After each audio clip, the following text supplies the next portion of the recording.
ಮತ್ತೊಂದು ಕಡೆಗೆ ಸಚಿವ ಸ್ಥಾನಕ್ಕೆ ತ್ಯಾಗಕ್ಕೂ ಸಿದ್ಧರಾಗಿದ್ದಾರೆ ಎಚ್.ಸಿ. ಬಾಲಕೃಷ್ಣ. ಸಿಎಂ ಏನೇ ಹೇಳಿದ್ರು ನಾನು ತಲೆಬಾಗಿ ಪಾಲಿಸುತ್ತೇನೆ, ನಾನು ಯಾವುದೇ ತ್ಯಾಗಕ್ಕೂ ಸಿದ್ಧ ಅಂತೇಳಿ ಅವರು ಹೇಳಿದ್ದಾರೆ. ನೂತನ ಸಚಿವ ಸಂಪುಟ ವಿಸ್ತರಣೆ ವಿಚಾರವಾಗಿ ಅವರು ಮಾತನಾಡಿರುವಂಥದ್ದು. ಕಾಂಗ್ರೆಸ್ನಲ್ಲಿ ಅಸಮಾಧಾನ ಸ್ಫೋಟಗೊಂಡಿದೆ. ಸಂಪುಟದಲ್ಲಿ 33 ಜನರಿಗೆ ಮಾತ್ರ ಸ್ಥಾನ ಕೊಡೋದಕ್ಕೆ ಸಾಧ್ಯ. ಲೇಔಟ್ ಕೃಷ್ಣಪ್ಪ ವಿಚಾರದಲ್ಲಿ ಹೈಕಮಾಂಡ್ ತೀರ್ಮಾನ ಮಾಡುತ್ತೆ. ಹಿರಿಯರು ಯಾರೂ ಅಸಮಾಧಾನ ಮಾಡಿಕೊಳ್ಳಬಾರದು, ಹೊಸಬರಿಗೆ ಅವಕಾಶವನ್ನು ಮಾಡಿಕೊಡಬೇಕು ಅಂಥೇಳಿ ಬಾಲಕೃಷ್ಣ ಅವರು ನ್ಯೂಸ್ ಫಸ್ಟ್ ಜೊತೆ ಮಾತನಾಡಿದ್ದಾರೆ. ನೂತನ ಸಚಿವ ಎಚ್.ಸಿ. ಬಾಲಕೃಷ್ಣ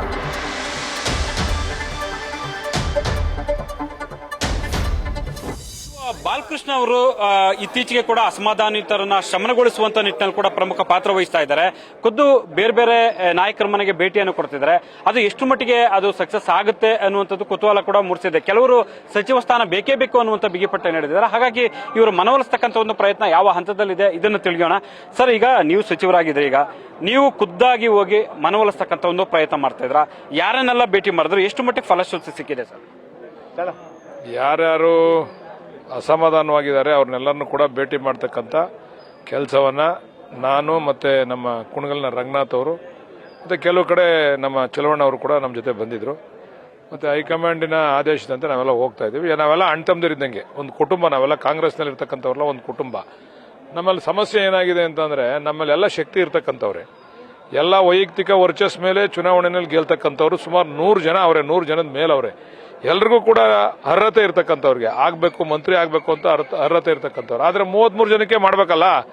ಅದರಿಂದ ಕೆಲವರು ಅಸಮಾಧಾನವಾಗಿದ್ದಾರೆ. ಮುಖ್ಯಮಂತ್ರಿಗಳು ಕೂಡ ಮಾತಾಡ್ತಾವ್ರೆ, ಹೈಕಮಾಂಡ್ ಕೂಡ ಮಾತಾಡ್ತಾ ಇದೆ. ಬಹುಶಃ ಎಲ್ಲರೂ ಕೂಡ ಒಂದು 60-70% ಒಪ್ಕೊಂಡಿದ್ದಾರೆ. ಮಿಕ್ಕಿದ್ದೆಲ್ಲ ಹೈಕಮಾಂಡ್ಗೆ ಬಿಡ್ತೀವಿ. ಹೈಕಮಾಂಡ್ ಮತ್ತು ಮುಖ್ಯಮಂತ್ರಿಗಳು ಏನು ತೀರ್ಮಾನ ತಗೊಂತಾರೆ ಅದಕ್ಕೆ ನಾವೆಲ್ಲ ಕೂಡ ಬದ್ರಿದ್ದೀವಿ. ನಾಳೆ ನೀವು ಈ ರೀತಿ ನಡ್ಕೋಬೇಕು ಅಂತಂದ್ರೆ ನಾವು ಆ ರೀತಿ ನಡ್ಕೊಳ್ಳೋಕ್ಕೂ ಕೂಡ ತಯಾರಿದ್ದೇವೆ. ನಮ್ಮ ಒಟ್ಟಿನಲ್ಲಿ ಮುಂದೆ 28ಕ್ಕೆ ನಮ್ಮ ಸರ್ಕಾರ ಬರಬೇಕು, ಅದು ನಮ್ಮ ಧ್ಯೇಯ. ಮುಖ್ಯಮಂತ್ರಿಗಳು ಬಹಳ ಉತ್ಸವದಿಂದ ಕೆಲಸ ಮಾಡ್ತಾ ಇದ್ದಾರೆ. ಎಲ್ಲ ನಮ್ಮ ನಾಯಕರುಗಳು, ಹೈಕಮಾಂಡ್ ಅವರು ಕೂಡ ಸಹಕಾರ ಕೊಡ್ತಾ ಇದ್ದಾರೆ.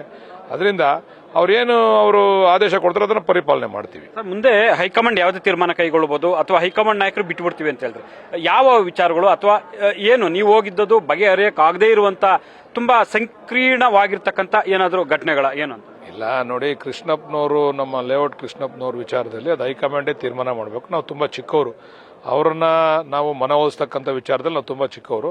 ಅವರು ತುಂಬ ನಮ್ಮ ಪಕ್ಷದಲ್ಲಿ ಎತ್ತರಕ್ಕೆ ಬೆಳೆದಿದ್ದಾರೆ. ಹೈಕಮಾಂಡು ಮತ್ತು ನಮ್ಮ ಮುಖ್ಯಮಂತ್ರಿಗಳು ಅದರ ಜವಾಬ್ದಾರಿ ತಗೊಂಡವ್ರೆ, ಅವರು ತೀರ್ಮಾನ ಮಾಡ್ತಾರೆ.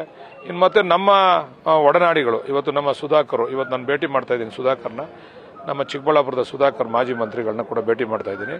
ಮತ್ತು ನಾರಾಯಣ ಸ್ವಾಮಿ ಅವರು ನಮ್ಮ ಪಕ್ಷದ ಪ್ರಬಲವಾದಂಥ ನಾಯಕರು, ಅವರು ವೈಯಕ್ತಿಕ ವರ್ಚಸ್ ಮೇಲೆ 4 ಸರಿ ಗೆದ್ದಿರ್ತಕ್ಕಂಥದ್ದು. ಅವ್ರಿಗೆ ಅವಕಾಶ ಸಿಗಬೇಕು ಅಂತಕ್ಕಂಥದ್ದು ಅದು ಖಂಡಿತ ಸತ್ಯ. ಅದು ಆದರೆ ಅವಕಾಶ ವಂಚಿತರಾಗಿದ್ದಾರೆ. ನೆನ್ನೆ ಹೋಗಿ ಭೇಟಿ ಮಾಡಿದ್ದು ಅವ್ರನ್ನ, ಅವ್ರಿಗೆ ಸಮಾಧಾನ ಮಾಡಿದ್ದೀವಿ. ಮುಖ್ಯಮಂತ್ರಿಗಳ ಹತ್ರ ನಾವು ಚರ್ಚೆ ಮಾಡೋಣ ಅಂತಕ್ಕಂಥ ಮಾತನ್ನು ಹೇಳಿದ್ದಾರೆ. ಮತ್ತು ನಮ್ಮ ಗೋಪಾಲ್ ಕೃಷ್ಣ ಅವ್ರ ಹತ್ರ ಮಾತಾಡಿದ್ರು, ಅವರು ಕೂಡ ಬೇಸರವಾಗಿದ್ದರು. ಗೋಪಾಲ್ ಕೃಷ್ಣ ಅವರು ಕೂಡ ನಿನ್ನೆ ನಮ್ಮ ಜೊತೆ ಬೇರೆ ಬೇರೆ ಕಡೆ ಅವರು ಕೂಡ ನನ್ನ ಜೊತೆ ಭೇಟಿ ಕೊಟ್ಟಿದ್ರು. ಮತ್ತು ನಮ್ಮ ಸಂಗಮೇಶ್ ಅಣ್ಣ, ಅವನು ಕೂಡ ಅವನದೇ ಆದಂಥ ಶಕ್ತಿಯನ್ನು ಶಿವಮೊಗ್ಗದಲ್ಲಿ ಬೆಳೆಸ್ಕೊಂಡಿದ್ದಾನೆ, ಭದ್ರಾವತಿನಲ್ಲಿ. ಅವನಿಗೂ ಅವಕಾಶ ಸಿಗಬೇಕಾಗಿತ್ತು, ಅವನು ಕೂಡ ನಾವು ಮನವೊಲಿಸಿದ್ದೇವೆ. ಮತ್ತು ನಮ್ಮ ಇಂಡ್ಗಿ ಶಾಸಕರು ಕೂಡ ಅವರು ಪ್ರಮುಖವಾದಂಥ ನಾಯಕರು ನಮ್ಮ ಪಕ್ಷದಲ್ಲಿ, ಅವ್ರದ್ದೇ ಆದಂಥ ರೀತಿಯಲ್ಲಿ ವರ್ಚಸ್ನಲ್ಲಿ ಗೆದ್ಕೊ ಬಂದಿರತಕ್ಕಂಥವ್ರು. ಅವ್ರನ್ನೂ ಕೂಡ ಸಮಾಧಾನ ಮಾಡಿದ್ದೇವೆ. ಇನ್ನು ನಾವು ಸಮಾಧಾನ ಮಾಡೋದಕ್ಕಿಂತ ನಾವು ಹೋಗಿ ರಾಯಭಾರಿಗಳಾಗಿ ಇರೋ ವಿಚಾರನ ಚರ್ಚೆ ಮಾಡಿ ಬಂದಿದ್ದೇವೆ.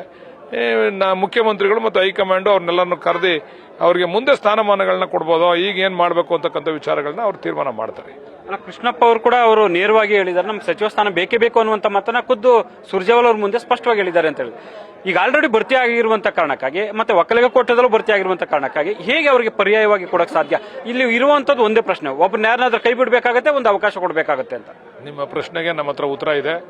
ನಿಮ್ಮ ಪ್ರಶ್ನೆಗೆ ಮುಖ್ಯಮಂತ್ರಿಗಳು ಪಕ್ಷದ ಹಿತದೃಷ್ಟಿಯಿಂದ ನೀವು ತ್ಯಾಗ ಮಾಡಿ ಅಂದ್ರೆ ಎಲ್ಲ ತ್ಯಾಗಕ್ಕೂ ನಾವು ಸಿದ್ಧ ಇದ್ದೀವಿ. ಅಂದ್ರೆ ಬಾಲಕೃಷ್ಣ ಅವರು ಕೂಡ ಪಕ್ಷದ ಹಿತದೃಷ್ಟಿಯಿಂದ ಅಥವಾ ಅಸಮಾಧಾನ ಶಮನಗೊಳಿಸಬೇಕು ಅನ್ನುವಂತ ಕಾರಣಕ್ಕೆ ತ್ಯಾಗದ ಅಸ್ತ್ರ ಮುಂದಿಟ್ರೆ ಅಥವಾ ತ್ಯಾಗದ ಮಾತ್ರ ಮುಂದಿಟ್ರೆ ನೀವು ಒಪ್ಕೊಳ್ತಿದ್ದೀರಾ? ಖಂಡಿತ. ನಮಗೆ ಪಕ್ಷ ಮತ್ತು ನಮ್ಮ ನಾಯಕರು, ಮುಖ್ಯಮಂತ್ರಿಗಳು ನಮ್ಗೆ ಬಹಳ ಮುಖ್ಯ. ಈಗ ನಮಗೆ ಅವಕಾಶವನ್ನು ಮಾಡಿಕೊಟ್ಟಿದ್ದಾರೆ. ಬಟ್ ಅವ್ರು ಮುಂದೆ ಏನು ತೀರ್ಮಾನ ತಗೊಂಡ್ರು ನಾವು ಅದಕ್ಕೆ ತಲೆ ಬಾಗ್ತೀವಿ ನಾವು. ಸರ್, ಹಿರಿಯ ನಾಯಕರು ಕೂಡ ನೀವು ಹೇಳ್ತಿದ್ರೆ ಒಂದು ಭಾಗ ಇವ್ರದ್ದೆಲ್ಲರೂ ಇದೆ. ಹಿರಿಯ ನಾಯಕರು ಅಂತ ಎಚ್.ಕೆ. ಪಾಟೀಲ್ ಆಗಿರ್ಬೋದು, ದಿನೇಶ್ ಗುಂಡೂರಾವ್ ಆಗಿರ್ಬೋದು, ಹೀಗೆ ಬೇರೆ ಬೇರೆ ನಾಯಕರು ಕೂಡ ಅವರಿಗೆ ತಮಗೊಂದು ಅವಕಾಶ ಸಿಕ್ಕಿಲ್ಲ, ತಪ್ಪಾಗಿದೆ, ಅವರು ಕೂಡ ಅಸಮಾಧಾನಗೊಂಡಿದ್ದಾರೆ. ಅವರಿಗೆಲ್ಲ ಯಾವ ರೀತಿ ಇದು ಮಾಡಿ?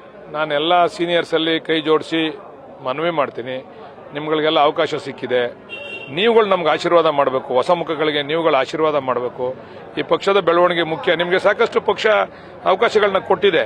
ಹೊಸಬರಿಗೆ ನೀವು ಅಸಮಾಧಾನರಾಗಬಾರ್ದು. ನಿಮ್ಮ ಮಾರ್ಗದರ್ಶನದಲ್ಲೇ ನಾವು ನಡೀತಕ್ಕಂಥದ್ದು. ಯಾರ್ಯಾರು ಹಿರಿಯರಿದ್ದೀರಾ, ನೀವೇನು ಮಾರ್ಗದರ್ಶನ ಕೊಡ್ತೀರೋ ಅದರಂತೆ ನಾವು ನಡೀತಕ್ಕಂಥದ್ದು. ಯಾರು ಅಸಮಾಧಾನ ಪಡ್ಕೊಳ್ತಕ್ಕಂಥದ್ದಿಲ್ಲ. ಅನೇಕ ಜನಗಳಿಗೆ, ಸೀನಿಯರ್ಸ್ಗಳಿಗೆ ಸಿಗದೇ ಇರತಕ್ಕಂಥವ್ರು ಇದಾರಲ್ಲ, ಅವರು ಅಸಮಾಧಾನ ಪಡ್ಕೊಳ್ಳೋದ್ರಲ್ಲಿ ಅರ್ಥ ಇದೆ. ಅವಕಾಶ ಸಿಕ್ಕಿರೋರು ದಯಮಾಡಿ ಬೇರೆಯವ್ರಿಗೆ ಅವಕಾಶ ಮಾಡಿಕೊಟ್ರೆ ಒಳ್ಳೇದು. ಆದರೂ ಹೈಕಮಾಂಡು, ಮುಖ್ಯಮಂತ್ರಿಗಳು ನಮ್ಗೇನು ಆದೇಶ ಕೊಡ್ತಾರೋ ಅದನ್ನು ಪಾಲನೆ ಮಾಡ್ತೀವಿ. ಕೆಲ ಅಸಮಾಧಾನಿತರು ನೇರವಾಗಿ ಹೇಳ್ತಾ ಇರುವಂತದ್ದು, ಒಂದು ವೇಳೆ ಈಗ ಕೊಟ್ಟಿರುವಂತದ್ದು ನಮ್ಮ ತಪ್ಪು ಅಂತ ನಾವೇನು ಇದು ಮಾಡಕ್ ಹೋಗಲ್ಲ, ಬದಲಾವಣೆ ಮಾಡೋದಾದ್ರೆ, ಹೊಸ ಮುಖಗಳು ಕೊಡೋದಾದ್ರೆ ಎಲ್ರಿಗೂ ಎಂಟರ್ಚೇಂಜ್ ಮಾಡ್ಬೋದಾಯ್ತಲ್ಲ. ನೀವು ಒಬ್ರು ಕೊಟ್ಟು ಒಬ್ರು ಬಿಡೋ ಅಂತದ್ದು ಆ ತರ ಯಾಕೆ? ನಾವು ಯಾವ ರೀತಿ ಉತ್ತರವನ್ನು ಕೊಡಬೇಕಾಗತ್ತೆ? ಅದಕ್ಕೊಂದು ಸ್ಪಷ್ಟನೆ ಕೊಡಿ. ನಮ್ ಕೈ ಬಿಟ್ಟಿದ್ದಕ್ಕೆ ಅಥವಾ ನಾವು ಕೆಲಸ ಮಾಡಿಲ್ಲ ಅನ್ನೋ ಕಾರಣಕ್ಕೆ, ಅಥವಾ ಸಾಮರ್ಥ್ಯ ತೋರಿಸಿಲ್ಲ ಅನ್ನೋ ಕಾರಣಕ್ಕೆ, ಅಥವಾ ಪಕ್ಷ ನಿಷ್ಠರಾಗಿಲ್ಲ ಅನ್ನೋ ಕಾರಣಕ್ಕೆ ಕೈ ಬಿಟ್ರಿ ಅನ್ನುವಂಥದ್ದು, ಅಥವಾ ಯಾವ ಮಾನದಂಡದಲ್ಲಿ ನಮ್ಮನ್ನು ಕೈ ಬಿಟ್ರೆ ಬೇರೆಯವ್ರಿಗೆ ಅವಕಾಶ ಕೊಟ್ರಿ ಅಂತ ಪ್ರಶ್ನೆಯನ್ನು ಇಡ್ತಿದ್ದಾರೆ. ನಾನು ಆಗಲೇ ಹೇಳಿದ್ದೀನಿ, ಈ ವಿಚಾರ ಹೈಕಮಾಂಡ್ ಗಮನದಲ್ಲಿದೆ, ಮುಖ್ಯಮಂತ್ರಿಗಳ ಗಮನದಲ್ಲಿದೆ, ಅಧ್ಯಕ್ಷರ ಗಮನದಲ್ಲಿದೆ, ನಮ್ಮ ಪಾರ್ಟಿ ಅಧ್ಯಕ್ಷ ಅಂತ ಹರಿಪ್ರಸಾದ್ ಅವ್ರ ಗಮನದಲ್ಲಿದೆ. ಅವರೆಲ್ಲ ಕೂತು ಚರ್ಚೆ ಮಾಡಿ ತೀರ್ಮಾನ ತಗೊಂತಾರೆ. ಅಸಮಾಧಾನಿತರು ಅಂತ ಅಂದ್ರೆ ಅವ್ರಿಗೆಲ್ಲ ಯೋಗ್ಯತೆ ಇರ್ತಕ್ಕಂಥವ್ರು, ಅಸಮಾಧಾನ ಆಗಿರ್ತಕ್ಕಂಥವ್ರು ಎಲ್ರಿಗೂ ಕೂಡ ನಾನು ನ್ಯೂಸ್ ಫಸ್ಟ್ ನಿರ್ಭೀತಿಯಿಂದ ನಿಮ್ಮ ಪರವಾಗಿ.